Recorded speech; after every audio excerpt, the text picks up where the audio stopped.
Hi everyone, welcome to this edition of The Broadcast, where we give you bite-sized bits of best practices to help you be a better leader and a more effective communicator. Each week on The Broadcast, we ask a discussion question. The question that we asked earlier this week was, what are the worst phrases that you've ever heard in a crisis communication statement? The folks at AJB Communications refer back to April 2017 when United Airlines dragged a passenger off the plane, and they said that they reaccommodated the passenger.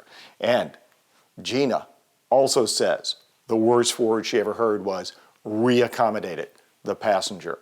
Now, Lee was speaking more generally and said, here are some phrases she hates, and she's given us several of them.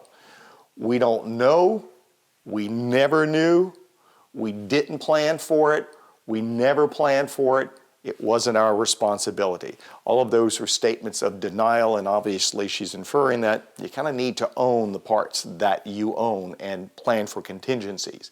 And Andy says her all-time worst phrase in a statement is simply to say no comment. And I think just about everybody in public relations agrees that no comment is a dumb phrase. Now, I have two phrases that nobody brought up. In fact, I asked the question to see if any of you are as aggravated by these two words as I am. You ready? The least favorite words, two of them for me, top priority and committed. Our top priority is safety. I have seen people who have flames coming out behind their head. And as a reporter, I would interview them, and with flames behind their head at an explosion, they would say, at our company, safety is our top priority. And I would always think as a cynic, obviously not, Sparky. You got flames behind your head. Likewise, they would say, we're committed to safety. Again, obviously you're not committed to safety. There are flames coming out behind your head. My top priority is that you never use top priority in any statement. CEOs always want to call things their top priority, but they change the top priority every 15 seconds. You can't have more than one top priority, so stop saying it. Second, don't use the word committed.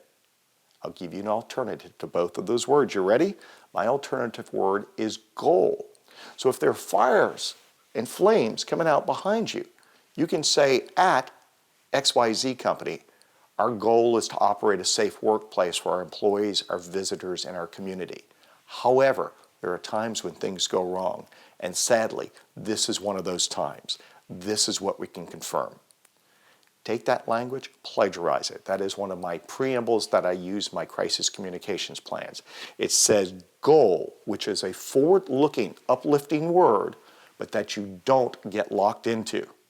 You can't fail at a goal, you simply recommit yourself to a goal. See where I'm going with this? Call out the irony. Safety is a goal, however, there are times when things go wrong, and this is one of them. Create your own verbal compare and contrast in your statements. Don't let the reporter do it for you. You own that part of it. If you do that, you'll be much more successful in your crisis communication statements. I hope that's helpful to you. For The Broadcast, I'm Jarrett Breaux.